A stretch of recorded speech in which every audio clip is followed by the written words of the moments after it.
Welcome to another Veterans Forum. Good afternoon. My name is Bob Stevens. The program is coming to you from the Derry Community Television Studio here in Derry, New Hampshire. We're putting this program in conjunction and cooperation with the Library of Congress's Veterans History Project that's been started back in the year 2000. The objective is to get stations such as this throughout the country, guys like me, I guess, who can and will work with veterans, male and female, in any of the wars. World War II, Vietnam, Korea, Desert Shield, Desert Storm, excuse me, who can and will come and share their experiences in a TV-recorded interview. That data will then be fed to the Library of Congress and part of their database so that anybody who wants to from here on out will have access to that information to find out really what happened by the people who did it. Really, it's perhaps, in my opinion, one of the best shows going. The problem is, though, is to get the guys and the gals to come out and talk. Today, the 12th of December, the year 2014, almost Christmas time, we have another guy coming in who will share some of his experiences. But before that, though, I'd like to share this with you. I got this a couple of weeks ago. To any and all veterans, male or female, throughout the state, if you have the need for any counseling or help for whatever it might be, dial this number, 211. It'll put you in contact with this cadre of people and services. The only requirement is, if you will, you've had to have at least 6 months active duty and an honorable discharge. Beyond that, there are no reservations. It's there for you to help you. Use it if you need to, okay? Now I'm going to ask Guy, if he will, to introduce himself, where we are right now, and then we'll get the show on the road. Sir, I welcome you and ask you, if you will, pronounce your last name, spell your last name for the record, where you now live, your branch of service, and time in service. Okay, well, my name is Guy Senneville. Senneville spelled S-E-N-N-E-V-I-L-L-E. I live in Manchester, New Hampshire. I have a wife and 3 children. I was in the Navy from the year 1980 to 1984. I left the Navy as a petty officer 2nd class. I was an interior communications electrician. Okay. Now that gives us a quick where you are in that day. What I'd like to do is to go back, if you will, and find out what it took to get you to come here, so as far as you progress through life. For example, where and when were you born? And what was your life like growing up? Did you have any brothers and sisters? What was school like? Anything, sports and activities? Give us a feel for who you are. What went on? Sure. Well, I was born right in Manchester, New Hampshire. Same place where I reside today, so I guess that's home. Same house? It's not the same house at all. Opposite side of town even, just happens to be, I guess. But grew up, I have 3 siblings, so I have a brother and 2 sisters. I'm the 2nd oldest. My brother, by the way, was in the Navy as well. Uh-huh, we're going to get him, I hope. I hope so. All right, that's the plan. Your job. That's the plan. Okay. Let's see, I grew up, like I said, I grew up on the west side of Manchester, which incidentally, if you're familiar with Manchester, you'd know that it was very French, Canadian, very French speaking, so thus my first name is Guy and not Guy. No problem there at all. Far as high school and so on, I went to West High School. Was an average student. Nothing really dramatic there. My whole thrust in life at that point in time was Scouts. I was really involved in Boy Scouts and still am today. Are you an Eagle? I am, absolutely. Being how? Thank you. Now, how about your brothers and sisters, though? What did they make your life interesting, sad, tiring, and so forth? If you're the 2nd oldest, you had some leeway either way with them. Oh, absolutely. What was it like growing up? Games you may have played, things you did in school. Oh, God. I guess everybody that grew up, I grew up on a tremendous street. It was only 8 houses, a little dead-end street, and you know, my family, everybody on that street was very, very close. It was a great neighborhood. So they were all kids, all pretty much in the same ages. The adults were all in the same age brackets. But my family specifically, we look at it, and there's 2 years in between each of us. So it was just how it all worked out.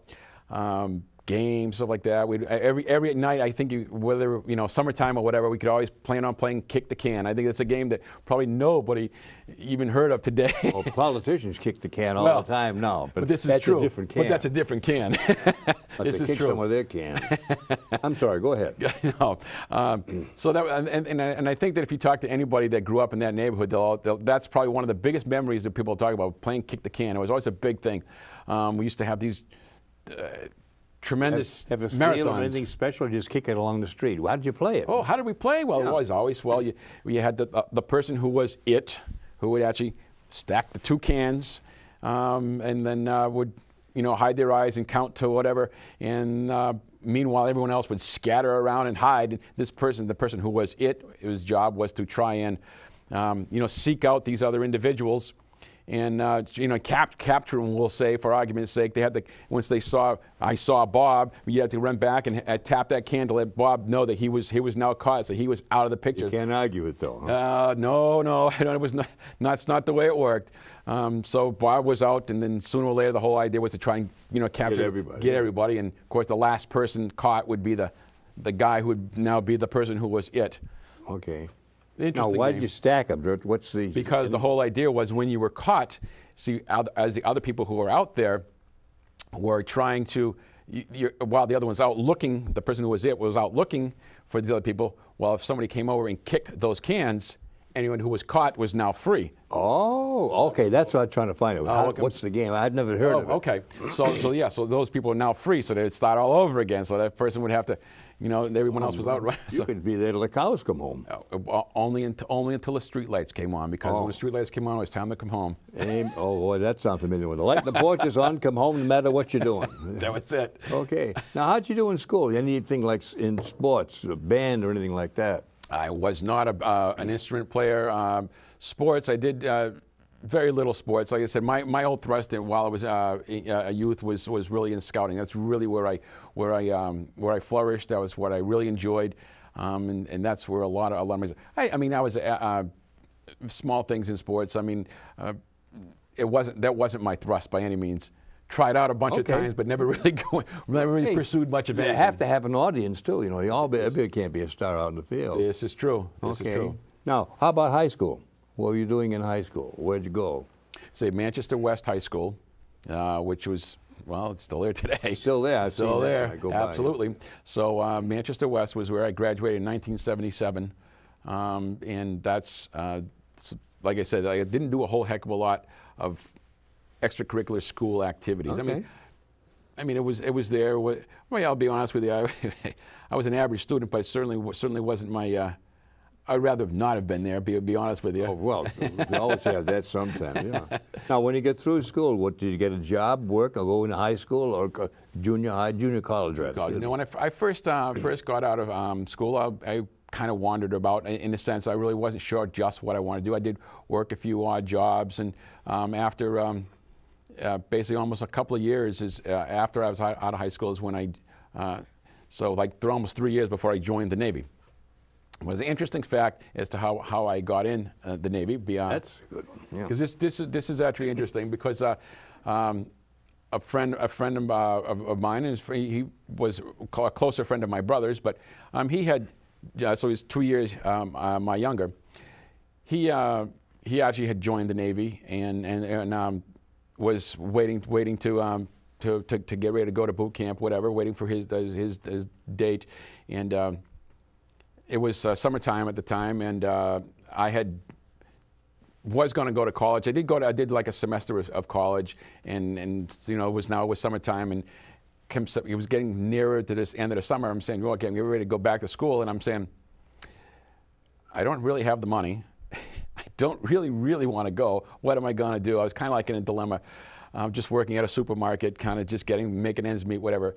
So this friend of mine, like I said, had joined the Navy, and he says, "Hey, I need a ride to get down to the recruiter's office. Can you give me a ride?" I said, yeah, "Why not? Give you a ride, no problem." get to the recruiter's office, and I guess he did a good job. But anyways, I get to the recruiter's office, and the guy starts talking to me. What are you doing? What are your plans? And I'm saying to myself, I'm not joining the Navy. I'll tell you what my plans are, and it's not going to be joining the Navy. So he goes on, and we're talking a little bit, and finally the guy convinces me that, how about taking this test? I can just take this hurt test. a bit. Won't hurt. It's just a test. Yeah. Yeah, Okay. just at least you'd know where you stand. Know what your strengths and weaknesses are, and this could help you out. And not join the military, just help you out. You know where your strengths and weaknesses are. Good tactic, by the way.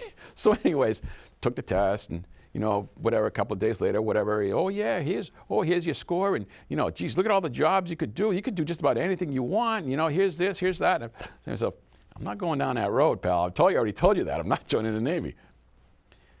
So it goes like, now I'm starting getting phone calls from other branches of the service because I already saw your scores. And hey, you ever consider joining the Marine Corps? You ever consider joining the Army? Whatever. I said, no. They called you? They called me because now they saw my scores from the test. Oh, you mean they pass the scores around all the recruiting officers? I guess that's how it works. I don't know. Hey, I can't get it. Maybe you will. Yeah, exactly. I'm assuming that's how it worked because that's the only way they would have got that. I'm guessing. So, end result, of course, my friend needs another ride again to the recruiters. I give him a ride, and now this guy says, "Do you ever think about when was the last time you had a physical?" Well, geez, I don't know. Whenever. It's been a long time, whatever. Free physical. Here's a chance, pal. Free physical. I'm not going to do that. Are you crazy? What the hell am I going to do that for? So it goes. So finally he convinces me. Sure enough, I go have the physical that day, and all of a sudden they're all done the physical, and we're in this room, and sure enough, all these guys over there, everybody standing around, milling around, talking, whatever. And so another gentleman, uniformed person walks in, and all right, everybody stand up here, raise your right hand. Whoa, I'm looking around. Me? I'm in the wrong spot here. I didn't sign up. I came here for the free physical. I didn't come here to join nothing. But sure enough, at that point, real quickly, I said, you know what? Think about this. Yeah. Where are you going? What are you doing? What the heck? It's now or never. Yeah. Make it happen. Raise the hand, gave him the old salute, and that was that. It was a great thing. So then I left from there that day. I went to the next person's office. Said, so now when are you planning on leaving? What are you going to do? And I'm saying to myself, I'm not even sure, pal. So pretty much he gave me for the specific training that I was maybe interested in. He had 2 dates. He had one that was going to be in we'll say it was 6 months. It was a little ways down the road. He says, and I got another one. It's in 12 days. So I'm saying to myself, well, now what am I going to do? So then knowing where I was and what I was doing, I said, you know what? If I don't go now, it's not going to happen. Do it. So sure enough, signed on a paper, ready to roll, and I said I'm leaving in 12 days. Got home and told my mom. She says, really? I said, yep, I'm leaving in 12 days. Where'd that come from? I said, I don't know. You won't believe it. I honestly don't know, but it's done. She said, okay. When my dad came home from work, I told him, and he was proud. He was real proud. So sure enough, it went.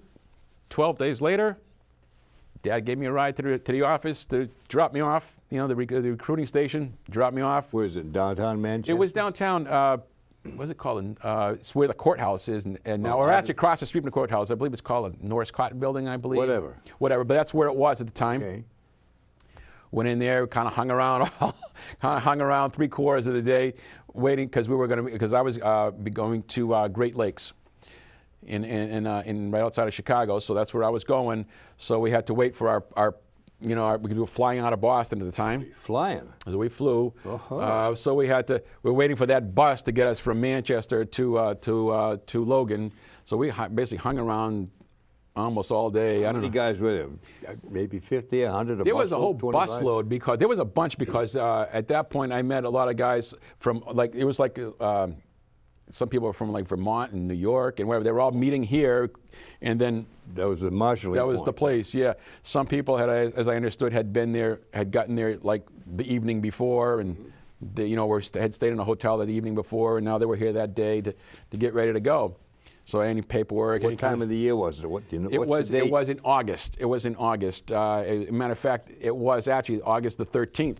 And I always remember that because I always said 13 was, to that point, I said, 13 is kind of like an unlucky number. But, I I turn around today and I look at it and say 13 was a good number. Absolutely, because you're here to talk about it. This is true. Amen. Okay. Now, this is always a fun thing to recall, and you keep wondering, I really did all that, but what was your attitude as you're going from Manchester to Logan to so forth?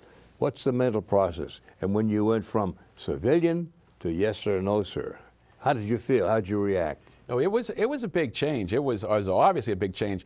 You know, you always see all the things on, you know, movies and TVs that you're yelling and screaming and this and that. And I mean, there was some yapping. There was no question there. But it wasn't all that bad. I guess I was somewhat expecting. Okay. People, you know, kind of in your face and kind of whatever. But that's okay. I figured, you know, it's part of the process. I'm a pretty malleable person in that aspect. So you know, it's part of the process. Just do it. Just keep your mouth shut. Keep your ears open. Yeah. You'll be all set. Do what's told you. I mean, it was, like I said, you get there. But well, it was a late afternoon kind of flight. We got there, and it wasn't, you know, midnight or anything like that. But it was, by the time we got to the actual from the airport in Chicago to the training center, something like that, it was fairly late. And I want to believe it was, you know, in the midnight-ish time frame. Did they feed you anywhere along the way? Yeah, we did. We did get fed. I know that we did. I can't. Obviously, it wasn't anything very memorable. I'll be honest with you. It stayed down anyway. It stayed down, exactly. Okay.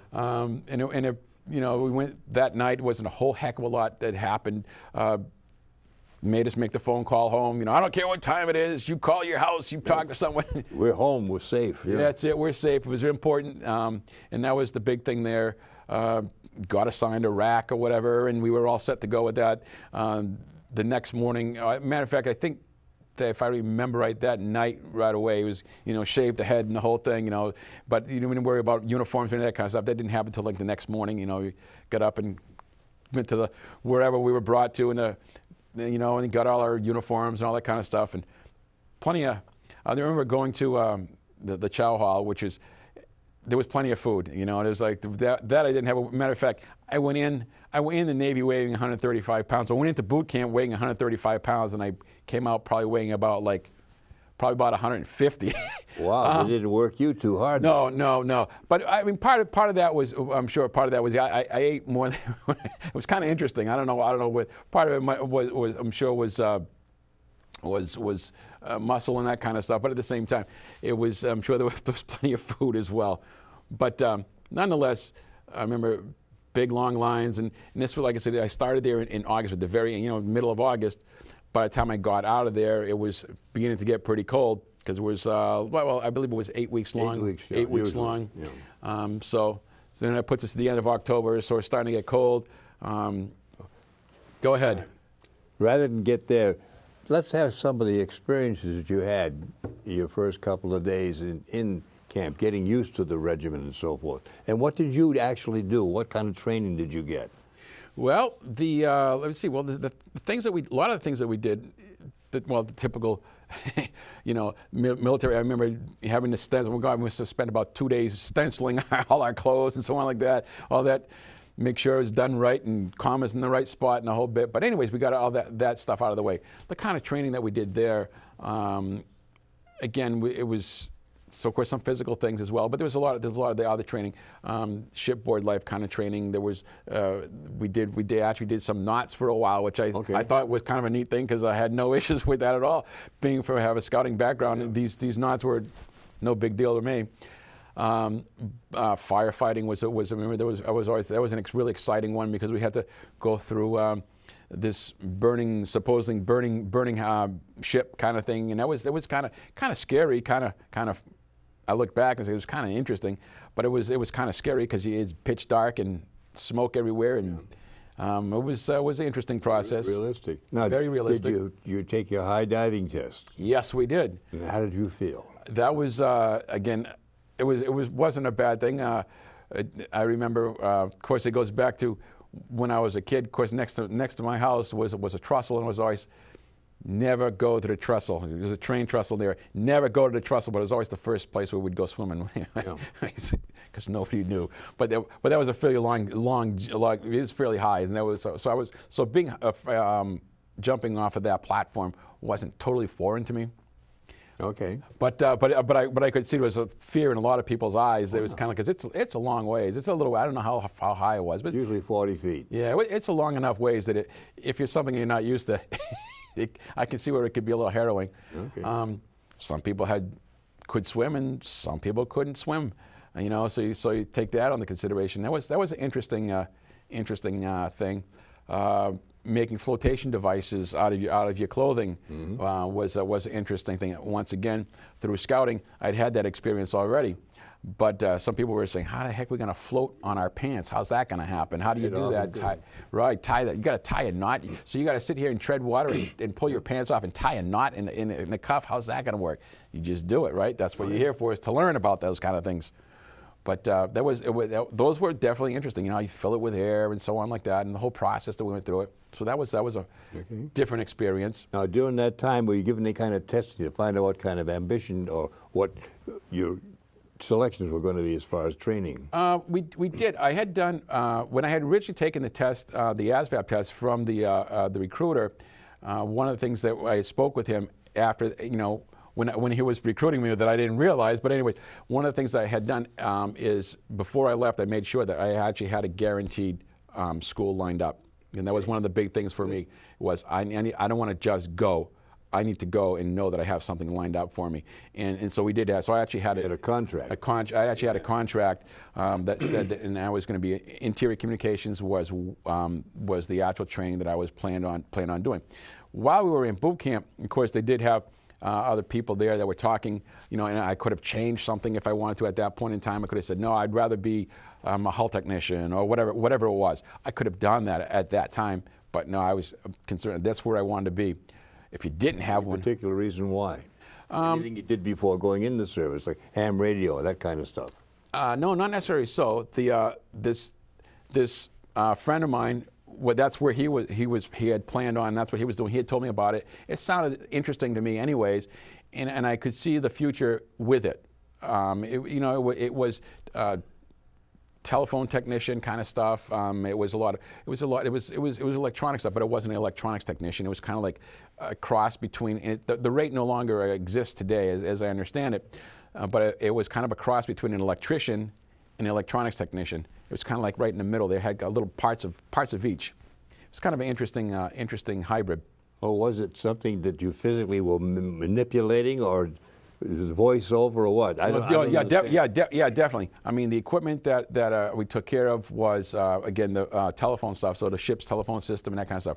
We took care of all the ship's indicators of any sort, be it tank level indicators, be it wind and speed and direction, that kind of stuff. It had the gyros to basically control that ship. That was part of our equipment.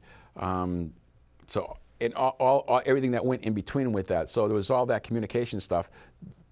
So it's communications in a broad term, I guess I could say. Okay, so that is all goes down to CIC and then to the bridge for complete control of the ship. There you go. Okay, there you go. I know that, but I wanted to make sure the other people. Okay, there we go. You're telling us, but we want to know what you were doing. Gotcha. Okay. Mm-hmm. Now, when did you report aboard? I reported aboard in, actually, it was in the month of, about a month of February. From what port? And my home port was in San Diego.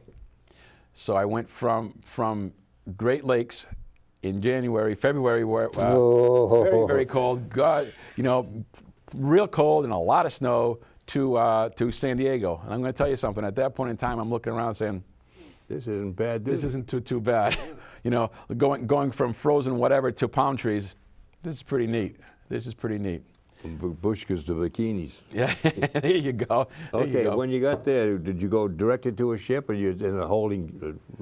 I did go directly to a ship. I was assigned directly to a ship. So I went there. When I got to the Vancouver, which was an LPD, so it's LPD 2, when I did get there, she had just come back from deploying and was basically just going into the yards.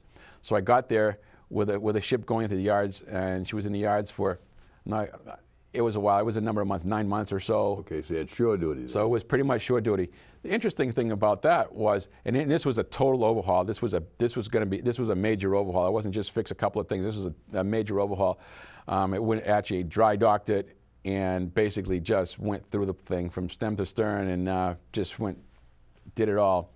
The interesting thing about that, which at the time, the base itself, which was 32nd Street Naval Station in San Diego, was pretty much filled up with a bunch of other ships, I guess, that were in overhaul process. They didn't really have housing on the base to put us up in, so we ended up, and I don't know how this ever ended up, but we ended up living in the U.S. Grant Hotel, which is in right downtown San Diego, right on the main street in San Diego, this big giant hotel. Now, the hotel was actually closed to the public, but nonetheless, and it was an old hotel, no question there, but a big giant tall building right downtown.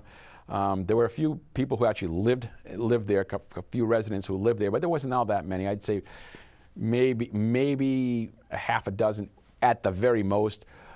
But these are people who actually lived there. But nonetheless, we had maybe, I'm thinking about 3 floors to this hotel. Okay. So this was a very interesting deal because every day, the bus would come pick us up and bring us to the ship, and you do whatever you had to do working all day. And at the end of the day, they'd bring us back.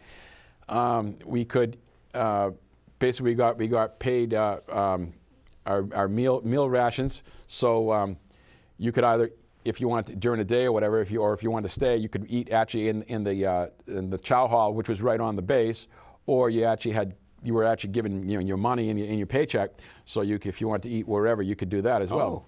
Well, the interesting part about that, of course, typical young squids squandered a lot of money, so oftentimes towards the end of that payday time frame, money was a little tight for a lot of people, but nonetheless, it was an interesting experience that I don't think too many people can say that they had.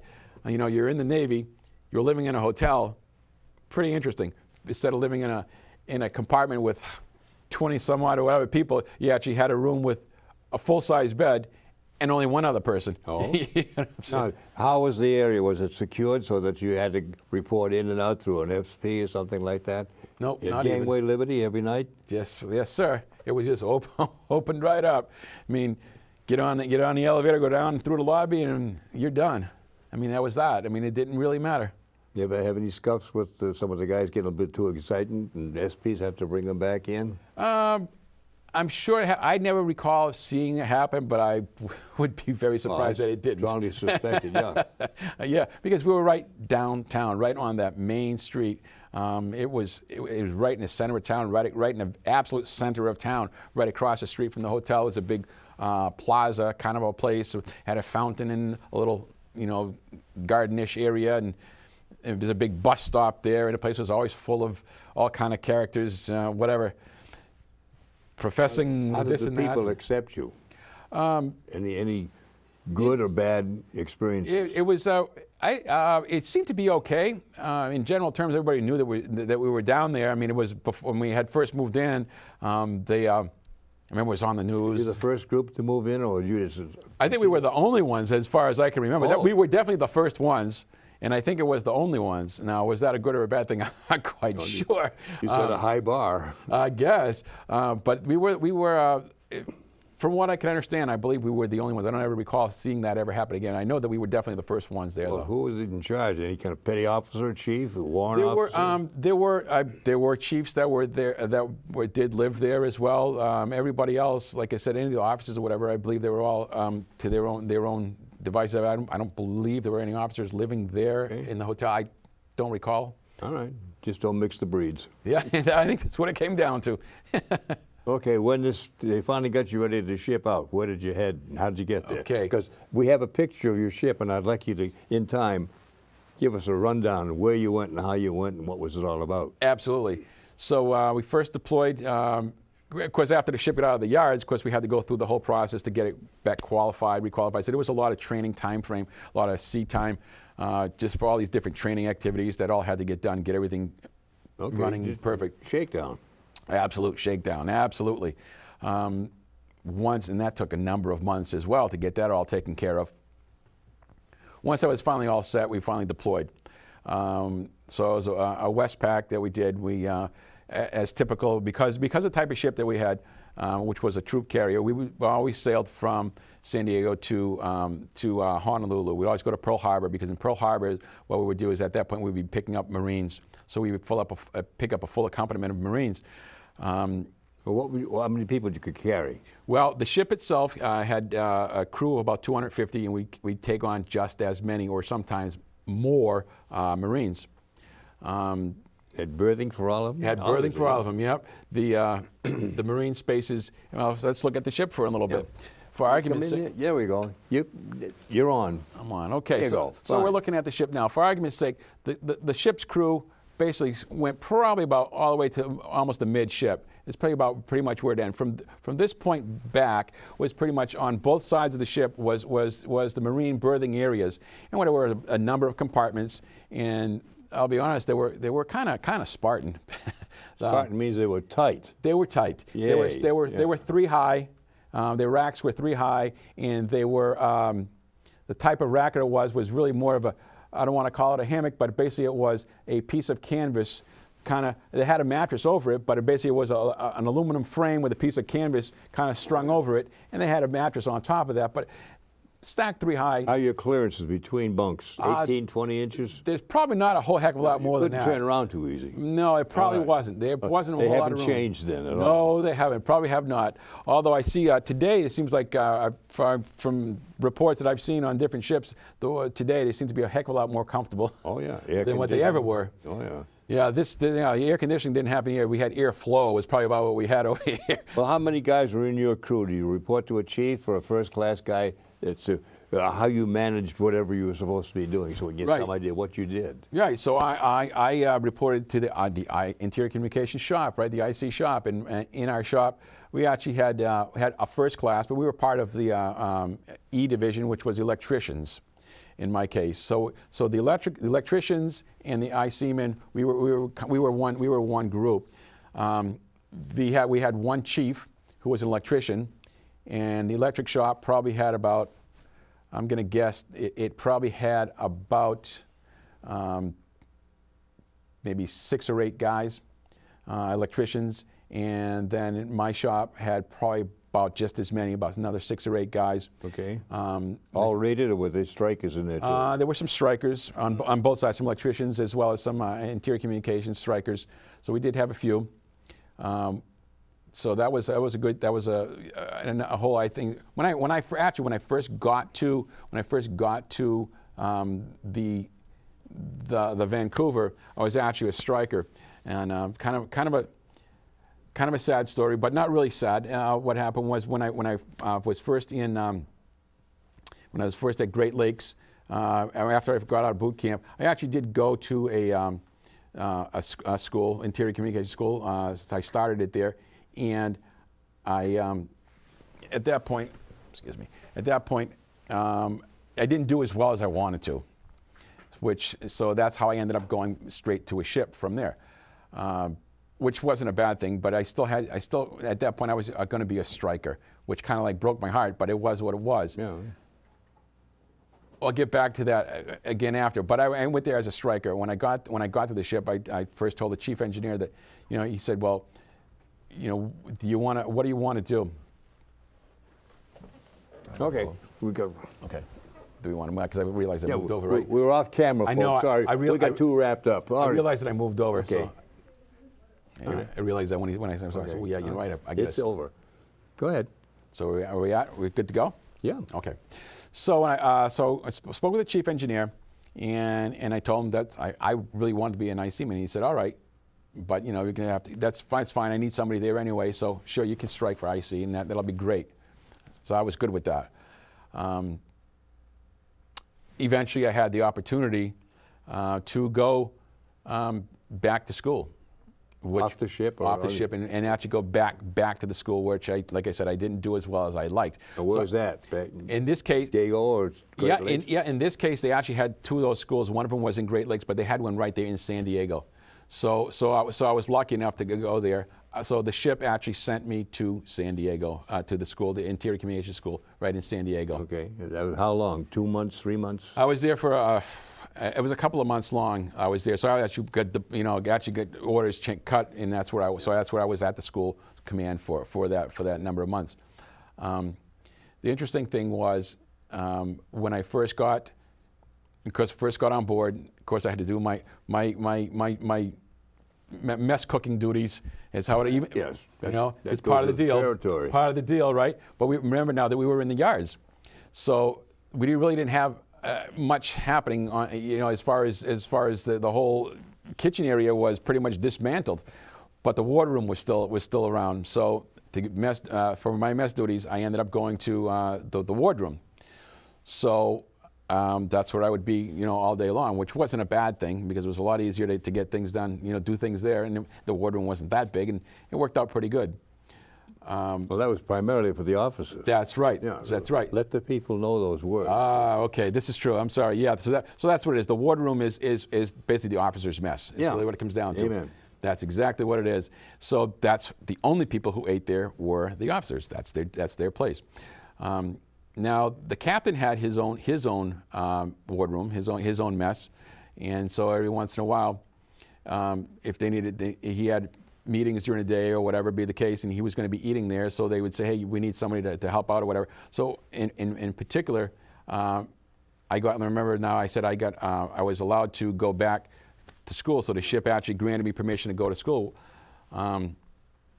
So anyways, I was, one day they said, okay, well, they're going to need somebody, so why don't you go up to the captain's mess and give him a hand over there. I said, okay, no problem. What special training did you have? Any or none? None. Okay. None. Just happened OJT. Maybe I was just the guy that happened to be the closest you one. Just volunteered. Yeah, yeah. Or as they say, voluntold. Yeah. Right. What did you have to do? It was just helping out. It was just helping out they had this one person who was up there cooking, whatever, getting the meal, and this happened to be a lunchtime. Okay. So it was just helping him out, getting to, and it was just clearing off the table or putting the dishes on the table. Pretty much all it really was. It was nothing too. To do the dishes when it was all done? Yes, as a matter of fact, but okay. Not a big deal. Not a big deal because it was only, in this case, it was only the captain that one day. He was by himself, taking care of paperwork or whatever he was. But I was told, it was kind of interesting because I was told that, don't talk to him. He doesn't need, you don't need to talk to him. If he answers, he asks you a question and answer yes or no, what you got to do, but you don't say, well, hi, buddy. No, yeah, he doesn't need your conversation. So nonetheless, I get there and the captain's, eating and so on like that. But remember now that they just gave me this opportunity to go to school. And I thought about it and I said, you know what? I have to thank this guy. Okay. I got to thank him. He told me, don't talk to him. Well, what did you do? Just send him a note? So I said, you know what? I don't care. And I shook his hand. Yeah. And I thanked him. And what was his reaction? He said, make me proud. Good deal. So you must have. In the end, I did. When I came back, done. Okay, no strain. It's meaningful to you, that's all. Did the word get around the ship that this is the guy who shook hands with the captain? No. No secrets? No big deal. I don't think nobody really knew. Okay, but you did. But I did. That's all that counts. Okay, then what happens next? After I came back from school, I actually saw the captain down in the engine room. And he said, you came back, and you made me proud. Good deal. So he never forgot. I was surprised. I know. Hey, you never know. You never know. Okay, now, when did you get your first stripe? Let me think. As soon as I was available. So in other words, that's one of the things that for me meant a lot was to make rank. Oh yeah. And as soon as, because I went on as an E2, went on the ship as an E2, went through school. As soon as I was available to take that first test, took it, boom, E3, and then again, I don't remember the time frames between where you had to wait things out, but they happened. They happened, and like I said, as soon as that was available, I took it. I took that test, and then became a petty officer third class, and that worked out pretty good. Once I did that, and of course, with that comes the responsibilities. So now working in that same shop, now I have actually people working for me, and and it was actually a good experience. I'd say we've deployed, we've done a bunch of good stuff out there. We've done a lot of things. Sooner or later they came around again. It was time to take that test again, and I became a second-class petty officer, which was again. Now at this point, I was pretty much head of that shop, which was pretty interesting.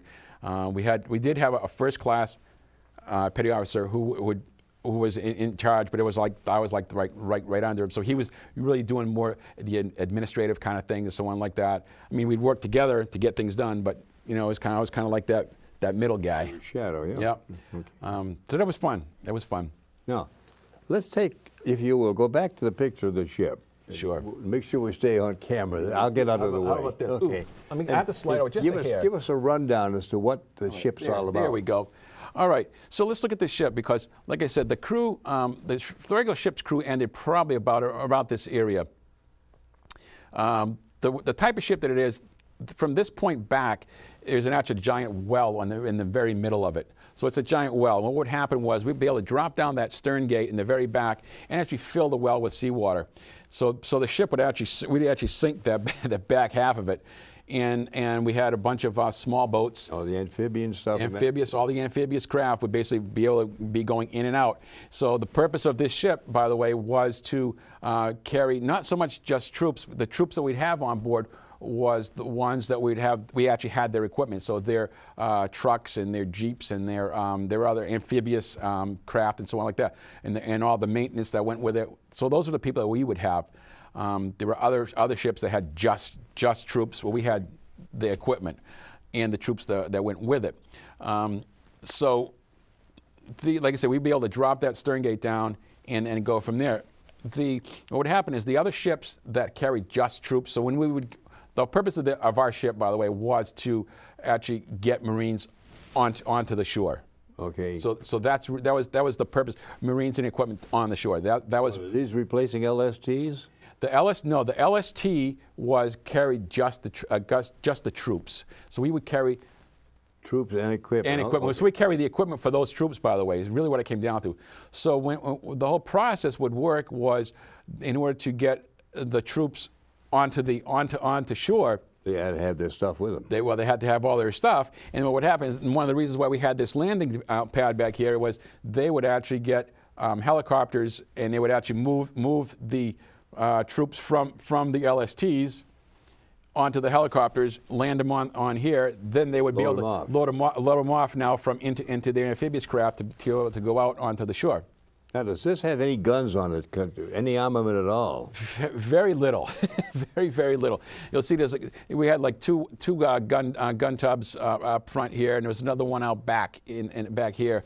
And there was a failing system on there, but really pretty much that was just for a sitting duck, really. Pretty much, and realistically, I mean, we would go right in. I mean, the way the process would pretty much work is they'd have to soften the beach before we get there. Yeah. So they might be firing overhead, destroyers or whatever would be firing overhead to be able to pretty much soften the beach up. So then when we come in, that'd be all taken care of. Now, did you have any exercises doing just that in your 4 years? Absolutely. Tell us about some of them. Well, we did. Where you went and how you did it? Well, we did a number of those different ones. We did some in Korea. We did some in Japan. We did some. We actually did some in Australia, which is very interesting. You're smiling. What went on with that one? This was. It was actually the demise of the Vancouver, to be honest with you. We did, while we were on this Westpac, we did go to Australia, and typically we would go to Australia for a R&R was the purpose of it for the most part, and you'd be there for a couple of days. For Melbourne, Sydney? In Sydney, not Sydney, in Perth. Perth, okay. Perth. So we pulled into Perth and tied up and did all our stuff, and then we're going to be getting ready to be leaving shortly. So we were going to do a joint exercise with the Australian Marines and so on. And we actually went out, and sure enough, we were out there, and one night, and we're doing our thing, and we actually ballasted down, and all of a sudden we had to reposition, and so the ship starts to, turn its screws so we can reposition a little bit. God awful noise and grinding and heaving and everything else, and they ran aground? Guess what? We were sitting right on top of a coral reef. Oh. Well, my friend, let me tell you something. That was pretty much a demise of the Vancouver in a lot of ways. At that point, we were pretty much stuck. We were there. We had to we ballasted back up, and or unballasted, I guess, what do we want to call it? I don't know. Unloaded. Unloaded. Got out of there. Really couldn't move on our own. We kind of limped back into the Perth. Bended or something? They really didn't know at the time. We had to wait till the next day. The next day they sent divers over the side. Both screws were chewed up. They were just done. The hull was pretty much a washboard. They weren't sure of the shafts just yet because they couldn't tell because the screws were so chewed up that they didn't want to take any chances on them. Just vibrate the heck out of it. Right. So we ended up in the very end. Like I said, we should have been in Perth for like about 2 days. Well, we ended up being in Perth for almost like 2 or 3 weeks or something. We're there for a long time. We ended up getting towed from Perth to a place called Stirling, which was just south, and it was actually a Australian naval station. And that way, from that point, they could work on it. They actually, like I said, they sent divers over the side. We ended up having to replace the screws right there, right there in the water. They actually had to fly them in. I believe they came in from maybe Guam or something. But you got able to fix. They were able to get it fixed. They actually put new screws on. Then we had to get from there. We knew had a heck of a lot more work to get done from that because they started doing sea trials, and it was at least the screws were turning, but it was not a pretty sight. We were shaking and shimmying and everything else. So the next best place from that to go was back to the Philippines. In the Philippines, at least, they had the facility, a dry dock facility, that was able to hold us. Line things up again. Yeah. And what we had to end up doing was getting there. And we actually went into the dry dock. We were there for almost a month, where they actually literally cut out the hull of the ship and put a new one on there. Wow. It was in pretty bad shape, now, obviously. when it was done, then is that when you brought it back home? Right, from there, because at that point we could barely move anyway. From that point we finally brought it back home. But from that point on, she never really rode the same. Okay. She was always, they were always looking at the shafts, they were always looking at all kinds of things. Yeah. There was always little issues, one thing after another. Vibrations. Shake it all to pieces. Absolutely. Well, now, we got you back home alive. When did you report back into civilian life and come back home? Okay, well, I came back, and again, it was in August of 1984. My time was up. I had done my 4 years of active duty. I still owed 2 years, in my case, it was 2 years of inactive reserves. Sure, yeah. Pretty much, I had to keep a sea bag, is what they told me. Okay, and that's pretty much what it was. And that's pretty much what it was. They said, if we need you, we'll call you. Yeah. Now, did you take advantage of anything in schooling? Did you build anything like that? I did have a few dollars set aside. I did end up taking some coursework over at New Hampshire Technical Institute, and that was pretty much what it was. Took a few courses, but never really pursued anything much further than that. Where'd you get back to work? What did you do? Well, it was productive again. Yeah, it was a very interesting story again because again, this same friend of mine who got me into this whole deal. By the way, he had only do 3 years active duty, and he was already out, by the way, but so he came in after me and got out before me. But nonetheless, he gave me a call, and he knew when I was coming home. He says, "I'll pick you up at the airport." I said, "Great." He picks me up at the airport, and I took a red eye to come home. He picked me up at the airport. It was like 6 o'clock in the morning in Boston, and he said, "Hey, I got somebody I want you to meet." I said, "Ray, man, it's 6 o'clock in the morning, man." He's like, "Are you crazy?" He said, "No, stop, eat breakfast." I said, "I've been flying all night. I really don't want to meet anyone right now." He said, No, you got to meet this guy. You got to meet this guy." So sure enough, we go home, we stop, eat breakfast, and everything else. We get home, and he brings me to this guy's house. This guy looks at me, sage old man, good guy. He says, "So you're a squid, huh?" Yeah. I says, "Yeah." I was in the Marine Corps. I said, "Oh boy, here goes." This guy was a retired Marine, good guy. Anyways, we spoke for hours at his house, hours. I hadn't even been home yet, by the way. I'd never got to my parents' house till, oh my God, it must have been it was afternoon, maybe 1 o'clock in the afternoon. Bottom line, though, what was the job? The whole idea was, he ended up telling me you have a suit, right? I said, yes, I do. He says, well, I want you to come to my office on Monday morning. I said, okay. Now he worked for Digital Equipment Corporation, and was a major computer manufacturer at the time. And I interviewed with a number of people that day, and I found out that, geez, you know what? Everybody here is in the military, or certainly one branch or another. Everybody was all here that works here was in the military. I ended up working in that Digital Equipment Corporation for 15 years. So, are you still there, or you'd gone since other places? I've since moved on from there.